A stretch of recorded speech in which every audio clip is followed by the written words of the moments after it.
Dear students, আজকে আমরা যে গল্পটি লেখা শিখব তা হলো টু ফ্রেন্ডস অ্যান্ড এ বিয়ার এর গল্প, অর্থাৎ দুজন বন্ধু এবং একটি ভালুকের গল্প। আমরা আউটলাইনগুলো দেখে নিই যে কী কী রয়েছে। টু ফ্রেন্ডস, দুজন বন্ধু, গোয়িং থ্রু এ জঙ্গল, একটি জঙ্গলের মধ্য দিয়ে যাচ্ছিল। সাডেনলি, হঠাৎ, অ্যাপিয়ার্স, তাহলে একটি ভালুক আবির্ভূত হলো। ওয়ান অফ দেম ক্লাইম্বস আপ, তাদের মধ্যে একজন, বন্ধুদের মধ্যে একজন উঠে পড়লো, অর্থাৎ গাছে উঠে পড়লো।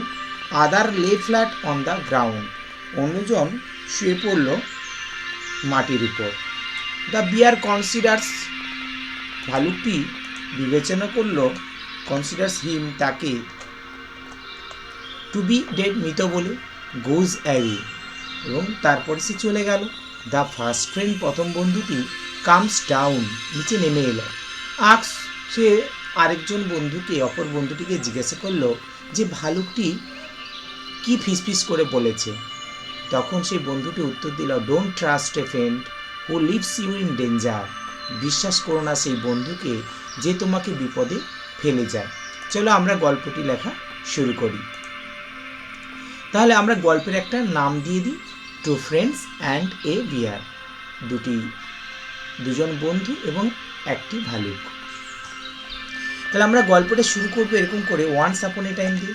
তাহলে ওয়ান্স আপন এ টাইম, অর্থাৎ একদা এক সময়, দুজন বন্ধু বাস করত একটি ছোট্ট গ্রামে। তাহলে দুজন বন্ধু সাবজেক্ট, তাহলে টু ফ্রেন্ডস, ফ্রেন্ডস যেহেতু দুজন বলছি সেই জন্য ফ্রেন্ডস প্লুরাল ফর্ম হয়েছে। টু ফ্রেন্ডস, দুজন বন্ধু বাস করতো, বাস করা হচ্ছে লিভ, তার সেকেন্ড ফর্ম হচ্ছে লিভড, তাহলে লিভড, বাস করত।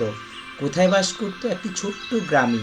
তাহলে ইন আ স্মল, স্মল মানে ছোট, ভিলেজ মানে গ্রাম।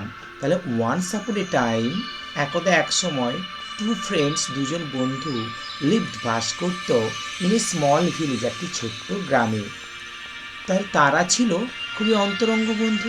তাহলে দে, তারা, সাবজেক্ট হচ্ছে দে, তারা ছিল, ছিল ইংরেজি হচ্ছে ওয়াজ এর মধ্যে হয়, তাহলে ওয়াজ সিঙ্গুলার অর্থে, ওয়ার হচ্ছে প্লুরাল অর্থে।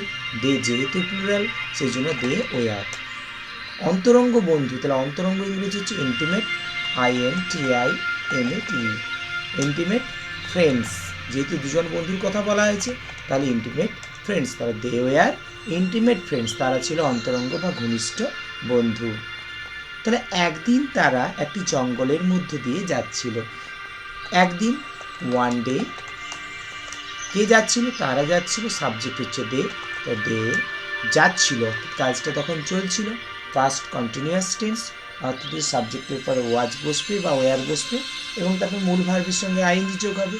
তাহলে one day they were going, যাচ্ছিল। কোথা দিয়ে যাচ্ছিল? একটি জঙ্গলের মধ্য দিয়ে। তাহলে মধ্য দিয়ে বোঝাতে আমরা থ্রু ব্যবহার করতে পারি। তাহলে থ্রু এ ফরেস্ট, একটি জঙ্গলের মধ্য দিয়ে যাচ্ছিল। তারা তাদের বন্ধুত্ব নিয়ে কথা বলছিল। তারা কথা বলছিল তাদের বন্ধুত্বকে নিয়ে, বন্ধুত্ব সম্পর্কে। তাহলে দে, তারা কথা বলছিল, তাহলে past continuous tense, they were talking, মানে আলোচনা করছিল বা কথাবার্তা বলছিল। টিএ, তারা হচ্ছে কথা বলছে, T A L K I N G, they are talking, কি সম্পর্কে? তাদের বন্ধুত্ব সম্পর্কে। অ্যাবাউট দেয়ার ফ্রেন্ডশিপ, তাদের বন্ধুত্ব সম্পর্কে। তাহলে হচ্ছে কি না, দে ওয়ার টকিং, তারা আলোচনা করছিল, অ্যাবাউট দেয়ার ফ্রেন্ডশিপ, তাদের বন্ধুত্ব সম্পর্কে।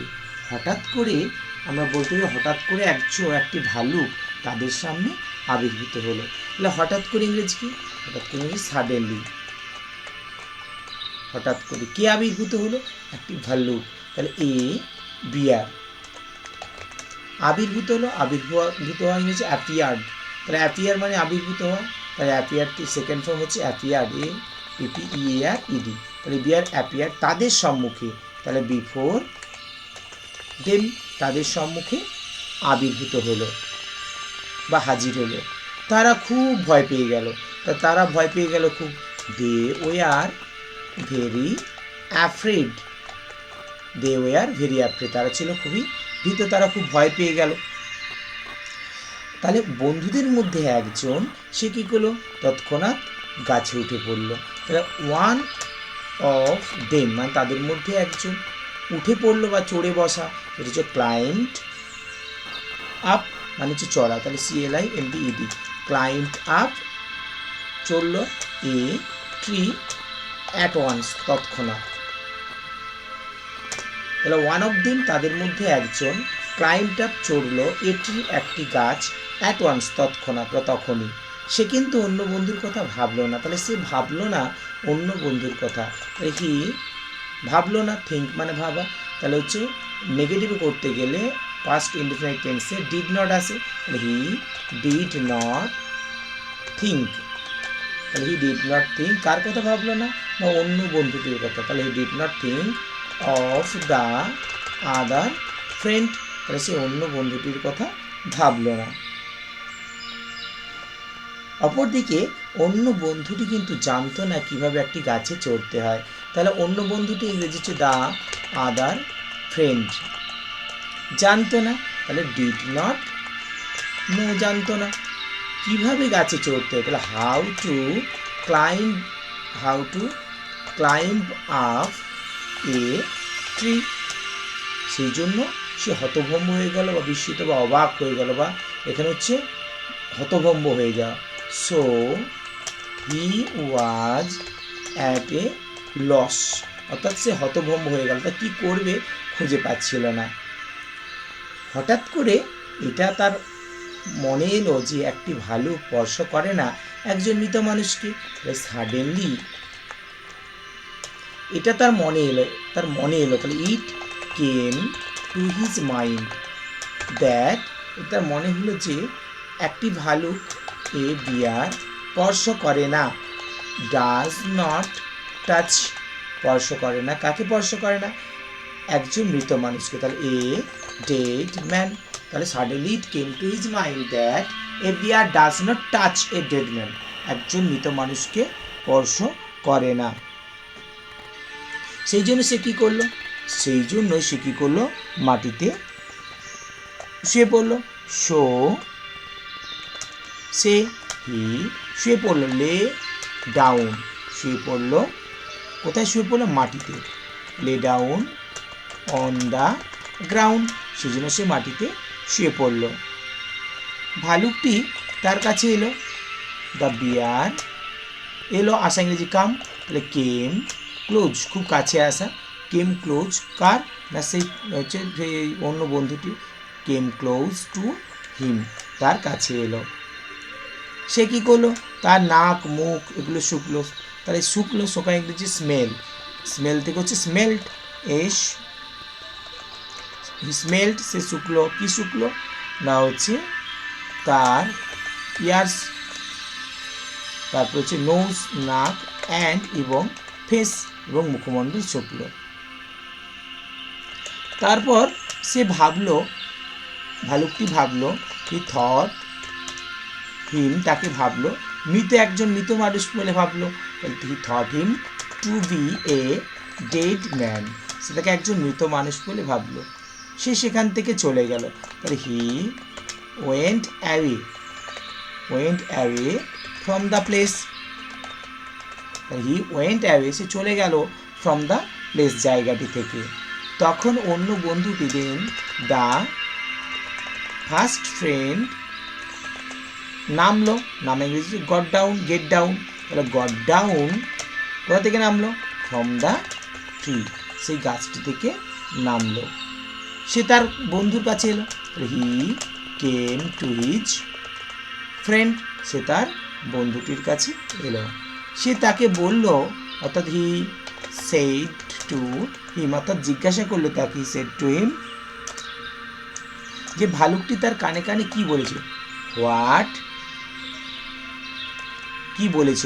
ডিড দ্য বিয়ার হুইসপার, মানে ফিসফিস করে বলা, whisper, what did the bear whisper to you, অর্থাৎ সেই ভালুকটি তোমার কানে কানে কি বলেছিল। সে তীক্ষ্ণ স্বরে উত্তর দিল, তাহলে হি রিপ্লাই মানে উত্তর দেওয়া, তাহলে সেই থেকে হচ্ছে রিপ্লাইড তীক্ষ্ণ স্বরে, শার্পলি, না তৎক্ষণাৎ সে উত্তর দিল, কি উত্তর দিল, যে ভালুকটি তাকে উপদেশ দিয়েছিল কখনোই একজন মানুষকে বিশ্বাস না করতে যে তার বন্ধুকে বিপদে ফেলে যায়। তাহলে replied sharply, the bear advised me, উপদেশ দিয়েছিল আমাকে, never two trust a man, একজন মানুষকে, হু, যে, লিভস, ফেলে যায়, হিজ ফ্রেন্ড, তার বন্ধুকে, ইন ডেঞ্জার, যে তার বন্ধুকে বিপদে ফেলে যায়। তাহলে এখানে একটা মোরাল লিখতে হবে। মোরালটা কি হবে? মোরাল আমরা লিখতে পারি, তাহলে এখানে মোরাল আমরা কি লিখতে পারি, যে সময়ের বন্ধুই হচ্ছে প্রকৃত বন্ধু, অর্থাৎ হচ্ছে মোরাল, যে প্রয়োজনে পাশে থাকে সে হচ্ছে প্রকৃত বন্ধু। তাহলে মোরাল হচ্ছে a friend in need is a friend indeed. তাহলে a friend in need is a friend indeed. তাহলে এই গল্প হচ্ছে, এটা হচ্ছে সেই দুইজন বন্ধু এবং একটি ভালুকের গল্প। ভালো করে এটাকে দেখে নেবে, দেখে নিয়ে নিজে প্র্যাকটিস করবে, লেখার চেষ্টা করবে। ধন্যবাদ।